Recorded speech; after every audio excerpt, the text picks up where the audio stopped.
আমি আসলে হিসাব করছিলাম যে ব্রাজিল লাস্ট কয়েকটা বিশ্বকাপে কাদের কাছে হেরে বিদায় নিয়েছে। ক্রোয়েশিয়ার সঙ্গে গতটায়, তার আগের ওয়ার্ল্ড কাপে বেলজিয়াম, তার আগের ওয়ার্ল্ড কাপ জার্মানি। তাহলে প্রত্যেকটা টিমেরই একটা ওজন আছে, প্রত্যেকটা টিমেরই একটা ক্যালিবার আছে। এই ওয়ার্ল্ড কাপে ব্রাজিল যদি জাপানের সঙ্গে হেরে বিদায় নিত, মানে এইটার থেকে আক্ষেপ বা হতাশাজনক আর কিছুই হতো না। তো এরকম একটা জয়ের পর, শ্বাসরুদ্ধকর নাটকীয় জয়ের পর এই প্রসঙ্গ নিয়ে কথা বলার কোনো কারণ নেই। আমার মনে হয় যে দম বা হাফ ছেড়ে বাঁচা ব্রাজিলিয়ান কোটি কোটি ভক্ত সারা দুনিয়া জুড়ে, তাই না? হিউস্টন স্টেডিয়াম স্তব্ধ হয়েছিল ম্যাচের অন্তিম মুহূর্ত যখন এক্সট্রা 6 মিনিট যখন দিলেন রেফারি, ম্যাচ অফিসিয়ালরা। ঠিক ওই জায়গাটা থেকে একের পর এক বুক ধরফরানি বা হৃদকম্পন বেড়েই চলেছে ব্রাজিল সমর্থকদের, যে এই ম্যাচটা না অতিরিক্ত সময়ে যায়, এই ম্যাচটা না টাই ব্রেকারে যায়। কারণ টাই ব্রেকারে এনিথিং ক্যান হ্যাপেন।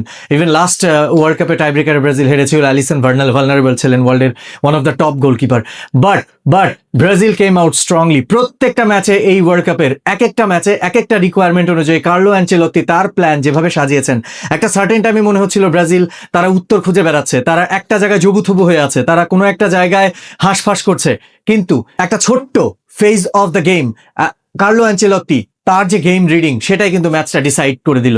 ইনিশিয়ালি ব্রাজিলের যে অ্যাটাকিং প্লেসমেন্ট ছিল, ব্রাজিলের যে টিম ফরমেশন ছিল, সেটাকে জাপানের কম্প্যাক্টনেস, জাপানের প্লেয়ারদের ফিটনেস, জাপানিজদের কমপ্লিট প্রেসিং, সেটার ফলে ভিনিসিউসকে তারা উইংয়ে ব্লক করে রাখা, তাই না? রিৎসো দোয়ান এবং তোমিয়াসু, তারা দুজন যেভাবে ভিনিসিউসকে সারা ম্যাচে বটল করলেন। এরপরও সেকেন্ড হাফে ট্যাকটিক্স চেঞ্জের পর ভিনিসিউস বারে মারলেন।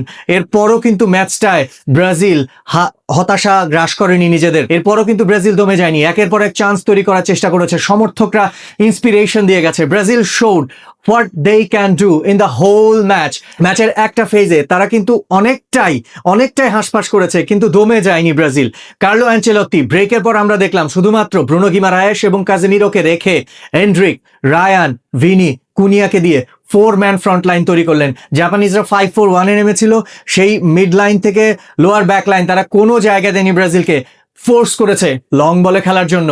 কিন্তু সেখানে ক্রস কাজে লাগানোর মতো কুনিয়া, ভিনি, রায়ান কারোরই সেই ক্যালিবার ছিল না। কিন্তু লাস্টে যখন ব্রাজিল তাদের খেলার টেম্পোটা চেঞ্জ করলো, সেই ক্রস থেকে কাজেমিরো হেড করেছেন, অ্যান্ড দেন এগেন মার্টিনেলি, তিনি জায়গা বের করে মার্টিনেলিকে নামানোর কারণটাই ছিল তার হাইটটাকে কাজে লাগানো। এবং এই যে বক্সের মধ্যে সেন্ট্রালি দুই উইংটাকে যখন আমরা দেখলাম যে এন্ড্রিককে নামানো হলো, ভিনিসিউস তারা তাদের উইংটাকে ক্রস করে খেলা শুরু করলেন এবং সেখান থেকে ক্রস ডেলিভার হতে লাগলো এবং মার্টিনেলিকে দিয়ে সুযোগটা কাজে লাগানো হবে সেটা আমরা ধরেই নিচ্ছিলাম। অ্যাট দি এন্ড মার্টিনেলি সেই জায়গাটা সুযোগ কাজে লাগালেন, আর্সেনালের এই ফরওয়ার্ড ব্রাজিলকে স্বস্তি এনে দিলেন।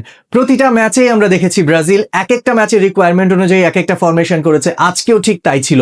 ম্যাচে যখন গোল বের হচ্ছে না, জাপানিজদের ডিসিপ্লিন, জাপানিজদের ডিফেন্সিভ কম্প্যাক্টনেস এবং জাপানিজদের স্ট্যামিনা, সেটার সঙ্গে যখন পেরে উঠছিল না ব্রাজিল কৌশলে, ঠিক তখন কার্লো অ্যানচেলত্তির মাস্টার স্ট্রোক কাজ করে দিল।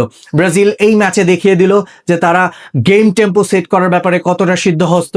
কার্লো অ্যানচেলত্তি কি করতে পারেন, বিগ ম্যাচে হয়তোবা গিয়ে আমরা দেখতে পারবো ব্রাজিলের ম্যাচের আসল যে মোমেন্টামটা সেইটা তারা কিভাবে হোল্ড করে। তবে জাপানের সঙ্গে এই ম্যাচটা উতরে যাওয়া ব্রাজিলের জন্য দারুণ চ্যালেঞ্জিং একটা ব্যাপার ছিল। শেষ ভালো যার সব ভালো তার, ইনজুরি সময় এসে ব্রাজিল জাপান বাধা উতরে রাউন্ড অফ 16-এ ঠাঁই করে নিল এবং শেষ পর্যন্ত কোটি ফুটবল ভক্তের মনে যতটুকু সংশয় ছিল, যতটুকু অবিশ্বাসের মেলা ছিল, সেই জায়গা থেকে আমার মনে হয় তারা মুক্তি পেয়েছে। ভিনিসিয়াস গোল পাননি, গ্রুপ পর্বের প্রথম 2টা ম্যাচে গোল পেয়েছেন, এই ম্যাচে গোল পেলেন না, ব্যাক টু ব্যাক 2টা ম্যাচে গোল পেলেন না। But Vini showed what he can do. Vinicius তিনি ছাড়াও দলের অন্যান্য গেম উইনার্স যারা আছে, সেটা হচ্ছে ব্রাজিলের একটা বড় পাওয়া। অর্থাৎ ডিফারেন্ট ম্যাচে ব্রাজিল ডিফারেন্ট গোল স্কোরারও পেয়েছে। কোনোদিন কুনিয়া, কোনোদিন ভিনি, কোনোদিন আমরা দেখলাম কাজেমিরো গোল করছেন, মার্টিনেলিও স্কোর শিটে নাম তুললেন।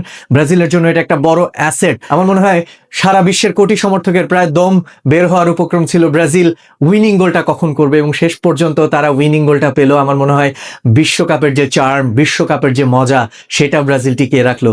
চিন্তা করে দেখুন একবার, হিউস্টনের এই হলুদ দেয়াল, হলুদ জোয়ার যদি থেমে যেত, সারা দুনিয়ার হলুদ ঝড় যদি থেমে যেত, আজই অন্ততপক্ষে সেটা কি ভালো দেখাতো? ব্রাজিল অপেক্ষায় থাকবে নরওয়ে কিংবা আইভরি কোস্টের জন্য রাউন্ড অফ 16-এ নতুন কোনো গেম প্ল্যান নিয়ে কার্লো অ্যানচেলত্তি হাজির হবেন আবারও সেই দিন।